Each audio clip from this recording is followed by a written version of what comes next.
Hello, hello, and welcome back to Taking Up Space with Jordan, the podcast where we build our dream lives on our own terms with intention, a little bit of delusion, and a whole lot of soft hustle.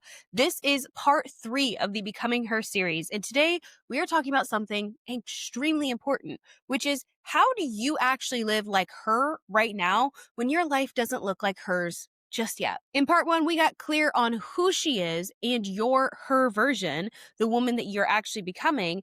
And in part 2, we talked about building the bridge between basically where you are now and where she is going, which is the micro steps, the habits, the belief shifts that you need to make. But here's the truth. You don't become her in one big leap.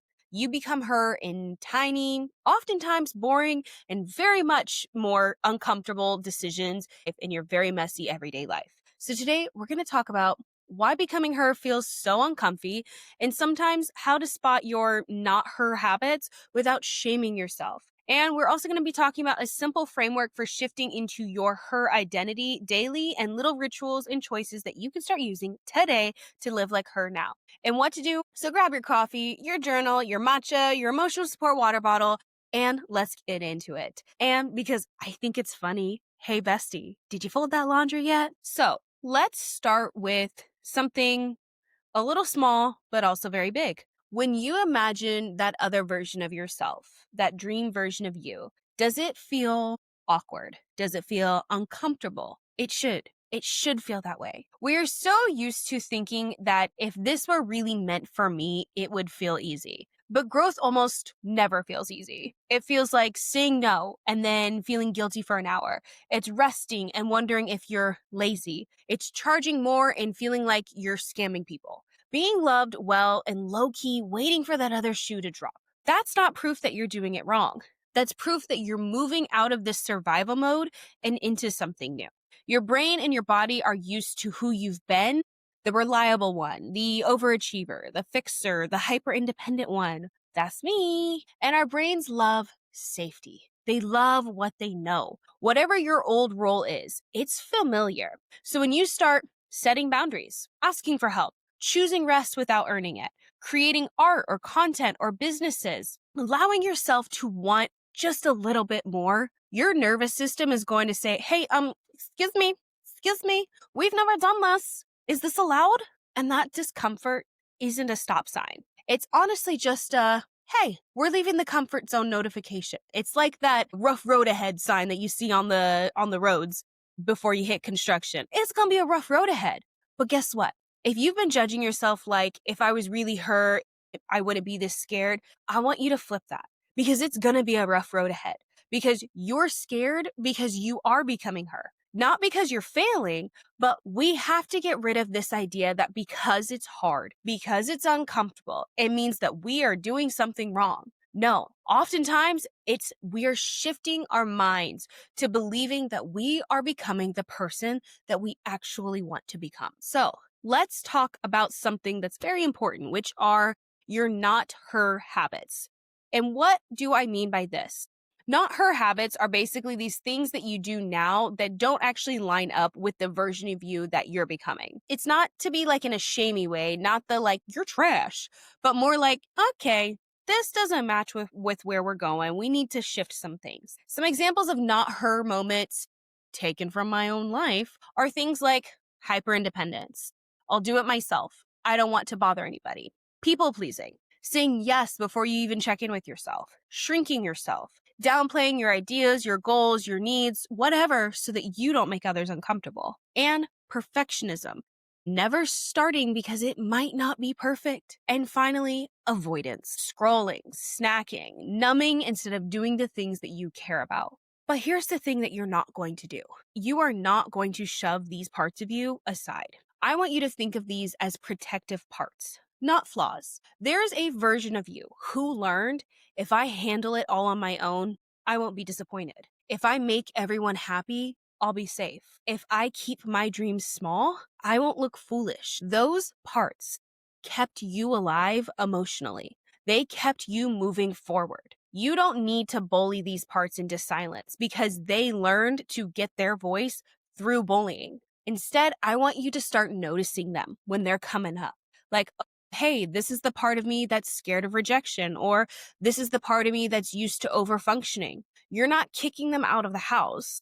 You're just politely saying, thank you for your service, but we're going to do things a little differently now. Parts work is a type of therapy that I think more and more of us could benefit from, and it's one that I have a love-hate relationship with because it forces you to do the work. It forces you to realize that there are no bad parts within you, only parts that have been doing jobs that you no longer need them for. They're protecting, they are healing, they are parts of you that were necessary. So when these parts are showing up, take a moment. Envision the person that you want to be, the person that you are actively trying to become. And then ask yourself, what does she do that I don't do yet? Ask, what does she do that I don't do yet? And then, what do I do now that she doesn't do anymore? And you don't have to fix it all today. Remember, there's no bad parts to you. But I want you to write some of these things down, say them out loud, and make yourself aware of all your different parts. And don't try to hide away from them. I know for myself, one of my parts that I have been working through, and I've talked about it on this podcast, is that there's a part of me that genuinely believes that good things don't happen for me. And I know logically that that is not true because I do have good things in my life. But there is a part of me that has been disappointed by people, been disappointed by myself and the world, and she's a strong part. She is a mama bear protective mode all the time. And she is trying to protect me from getting hurt, and she clings to me some days like a force field and other days like a goddamn boa constrictor. I have embarked on writing a book, and it's one of the things that is flowing and it feels good. But I noticed myself starting to get distracted by TikTok, getting caught up in research, watching TV, playing with my dogs. And none of these innately are bad things, but I'm spending time on the things that I don't need to be when I could be writing, when I want to be writing. And yet something causes me to pick up that damn phone, go pet that pretty dog, or do something that takes my focus away from my goals. So what am I doing? Asking myself, when I catch myself in that distracted trap, is this what the author era for me looks like? Is the version of me that has published a book, is this what she's truly wanting to be doing right now? And then I pivot, because most likely the answer is no. She wants to be writing. She wants to be working on her book. I would not be able to make these shifts or have these conversations with myself, though, if I hadn't become aware of the different parts of me. But in order to take action and be that version of me that I want to be, I have to shift also my identity, and this is huge. So I want to give you a simple framework that you can use that I have been implementing for most of this year, but finally have decided to share it with you. It is decide, dismantle, do, and dwell. And you can use this literally every day. The first is decide. Instead of thinking of her like this far off, distant future version of yourself, I want you to ask, what does being her look like today? With the job that I have, with the money that I have, with the body that I have, the circumstances that I am in. You are not waiting until you move. You're not waiting till you get that job. You're not waiting till you hit that income goal or find the right relationship. I want you to know, who is she right now? Maybe she is kind to herself when she's tired. Maybe she follows through on the promises she makes to herself most of the time. She speaks up when something doesn't feel right. She makes room for her dreams in her actual calendar, not just her Pinterest board. Decide on one identity phrase for the day. I am a woman who keeps gentle promises to herself. I am a woman who asks for help. I'm a woman who takes her own dreams seriously. I'm a woman who doesn't apologize for existing. These are your North Stars for the day. You can do this while you're drinking your coffee, walking your dogs. You don't have to sit down and create a big moment of it each day. It's just you deciding on who you are going to be today, not tomorrow, but today. It's you making a decision.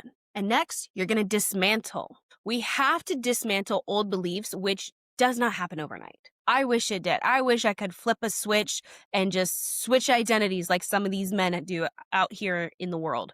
But instead, we ask ourselves gently, what story is trying to tell me I can't be her yet? Maybe it's, I'm too behind. I always fall off. I don't have enough time. People like me don't get to have that. You're not going to erase these stories in one journaling session, but you can challenge them. Try talking back to these stories. Have a conversation with them. I might be behind where I thought I'd be, but I'm not behind where I actually am today. Even if I've fallen off before, I can still show up Today, I don't need 3 hours. I need 15 minutes to focus. People like me absolutely get to have that. I just haven't seen enough examples yet. The thing that you are not going to do is suppress any emotions that come up during these conversations or journaling sessions. Because when we allow our emotions the freedom to come up, we are getting more and more information on how to gently dismantle the ones that are holding us back. And this is where we bring it back to something small and doable. I'm sure you're all tired of me talking about the micro steps that you have to take, but it's true. Building your dream life takes one brick at a time. And sometimes you can lay 15 bricks in one day, and sometimes you have the energy for one. But you can't build a castle in one day. So as always, ask yourself, what's one thing I can do today that future you would do? We have to start aligning our actions today with our future selves, and that is going to feel uncomfortable. So get comfortable with being uncomfortable to start. Sending that email, drinking water and going to bed at a decent time, filming the video instead of everything being perfect or having the perfect setup, saying no to the thing that you generally don't want to attend, and applying for the job even if you don't feel 100% ready. One thing, not 12.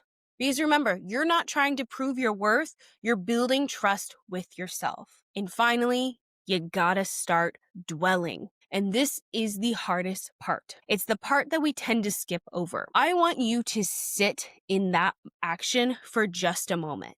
I want you to take a breath and say, that was me being future me. Let yourself feel proud of yourself for doing the thing for 30 seconds, even if it felt small or awkward. And this is why I mean dwell. Dwell in it, sit in it.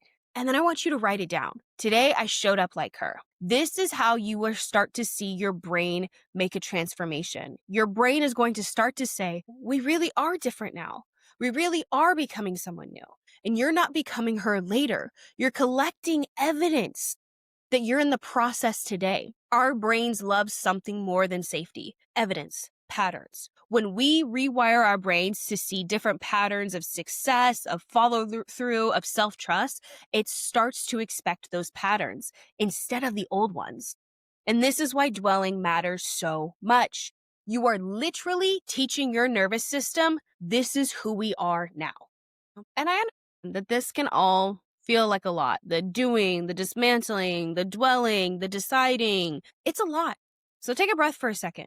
We are not overhauling every part of our life with thousands of little micro choices. We're not doing that.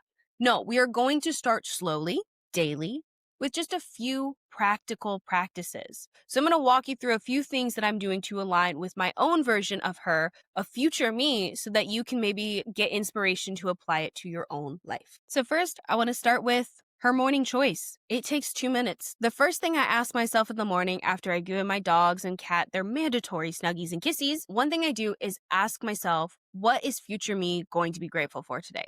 But here's the kicker. We aren't looking at 10 years future me. I'm talking so much sooner than that. I want, what does Jordan in 8 hours from now happy that I did? And this can look like making my bed, which I don't do every day, drinking a glass of water before my coffee, which I don't do every day, writing in my journal, even if it's just one sentence, lighting a candle while I answer emails, putting my phone in another room while I prep for my day. You're not trying to copy someone else's routine on Instagram. Even the routines that I post on my account are for me. They are meant to inspire and encourage for you to build routines that work for you. Because you're learning to be the woman who cares about herself enough to just do one small thing. The reason your routines are failing is because they are not routines that align with what you want. So ask yourself, what does future you do each morning? Then slowly make one choice each day. If future you goes to Pilates class every morning, why don't you just start with a walk in the mornings? If future you sits down and has meetings to go over brand deals, start with recording yourself for 5 minutes in the morning. You do not have to upend your life to start aligning yourself with the person that you want to be. It all starts with you making a choice and you deciding. Next, boundaries, baby. You didn't think we were going to get through a whole dream life conversation without talking about boundaries, did you? Boundaries have to be a huge part of becoming her. Create them, uphold them, renew them. Boundaries aren't just with people, though. They're also the boundaries that you create around your time and your energy. It can be, I will log off at this time. I will not explain myself twice. I will not answer messages while I'm resting. I will say, let me think about it instead of an auto yes. When you are holding up your boundaries, you are training your brain to say, we don't abandon our goals for something else that does not align with who we want to be. Next, boundaries and routines are great, but they also mean learning to start asking for what you want. Future you goes after what she wants, and she will need help. So when you need it, ask. It's also what you're willing to ask for. Ask a friend to listen while you vent. Ask your partner to take something off your plate. Ask your boss about a growth opportunity or boundary. Ask your community to support your dream. Pre-saves, shares, reviews, whatever it is. Her life is not built alone.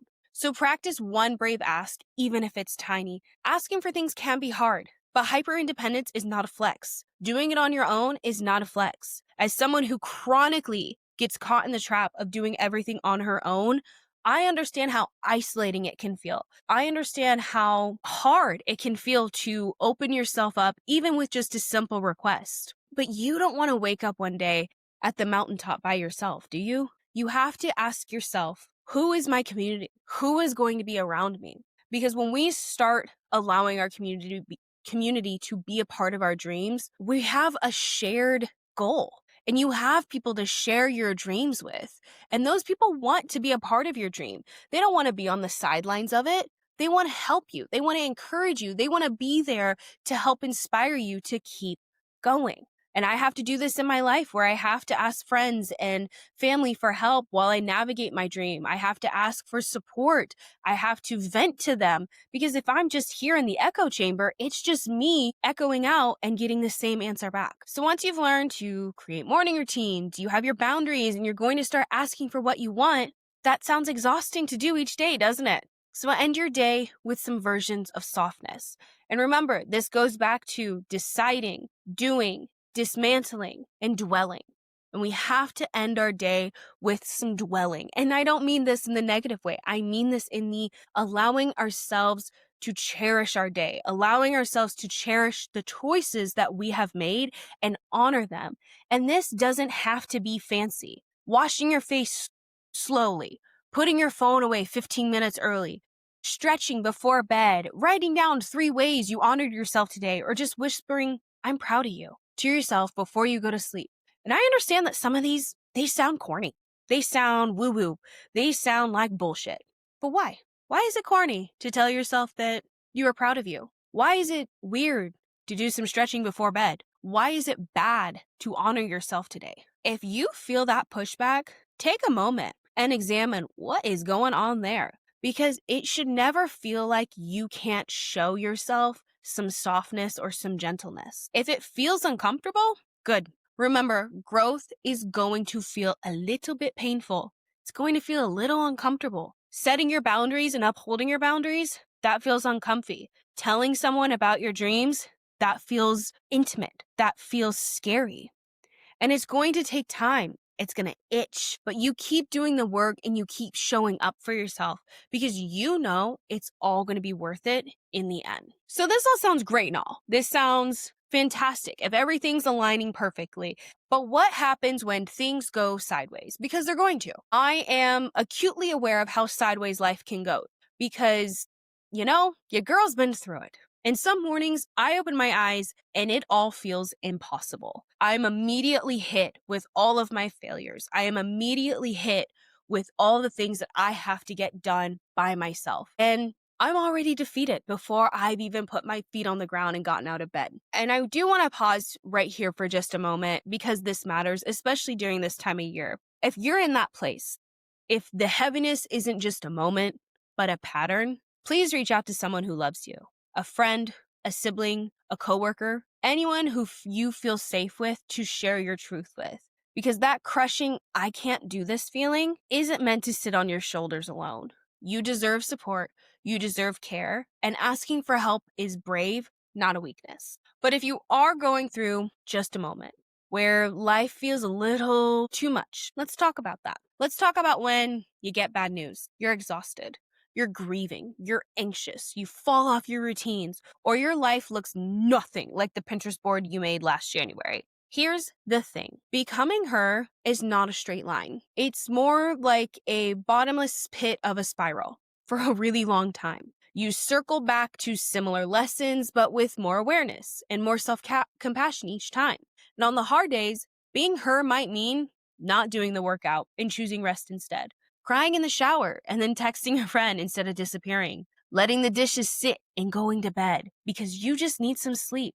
It can also look like going to therapy, saying, I can't do this alone anymore. All of those things count as becoming her. Because guess what? Every single one of those things is a decision that is putting your best interest first. It is putting your self-care. It is putting your body first. It is putting your mind first. And that is what is important. The most important becoming her thing, becoming her action that you can do is not abandon yourself when things get hard, though. If you struggle with all or nothing thinking, I missed a day, so I might as well give up, I want you to try this reframe. I didn't fall off, I just paused, and I can press play again today. You do not have to earn the right to start again. You're allowed to come back to yourself every single time. I know for myself that I've had to restart my life often, more than I would honestly like if I am completely honest. But I think one thing that I do love about who I am and how much I have gone through is I have proven that I will get back up. And it's not necessarily about being resilient. It's about understanding that I do have goals, I do have dreams, and I am going to fail.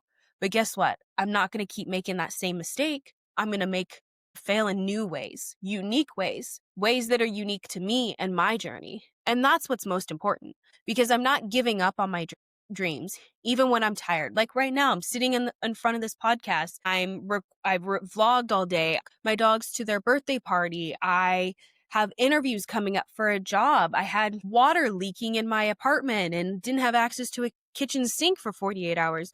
So I get it. When life is lifing, it can feel hard. It can feel like you just want to abandon things. You just want to sink into it. But the thing is, if you have a goal, if you have a dream, you got to keep going. You got to find a way, one small way to get up and keep going. And today, for me, my small way was making sure that my dogs were tired before I sat down to film. It was giving myself a little treat of making sure that my dinner was already done when I got home so that I didn't have to think about where I was going, what I was going to eat, or how I was going to clean up the kitchen or anything like that. I gave myself room and space to show up in this space so that I could do my dream. I could show up. And that's what's most important when it comes to becoming her, is showing up for you and not abandoning yourself. And before we wrap up, I want to give you a few questions to journal on, because I don't think I've really given that many questions. Also wanted to say that all of the next week will be the last part or Becoming Her series. And then I'll kind of go back to the normal type of stuff that I have, but everything will be in one singular blog post, and that will be going live probably the week of Christmas. I want to say maybe December 20th or 21st, but make sure you're subscribed to me on TikTok and Instagram, because that will be where the date is dropped first. But anyways, journal prompts. And you can pause here later and come back with your notebook if you want to, but they will also be available on the blog as well. So if I describe her, the woman I'm becoming, in 3 words today, what would that be? What is one not her habit I'm ready to gently retire or soften? What story about myself am I ready to question? What is one small action I can take this week that would make her proud? How can I offer myself more softness while I grow? And finally, you are not behind. You are not late. You are not supposed to have it figured all out by now. You are in the middle of becoming. And the middle is messy, and it's not always the prettiest, but it is where the most work is going to occur. All right, friend, that is part 3 of the Becoming Her series, Living Like Her Now, Not Someday. If this episode spoke to you, here's what I'd love for you to do. Take a little screenshot of this episode and share it on your stories or on TikTok, and tell me, what's one thing you're going to do this week as her? Tag me so I can cheer you on, because I genuinely love seeing you build a life that actually feels like yours. And if you're new here, hit follow or subscribe so that you don't miss the next episode in the series and all the cozy, a little unhinged dream life conversations that we have around here. Thank you for hanging out with me today. I'm proud of you, not because you're perfect, actually, because you're choosing to keep going. I'll talk to you next time. Kisses!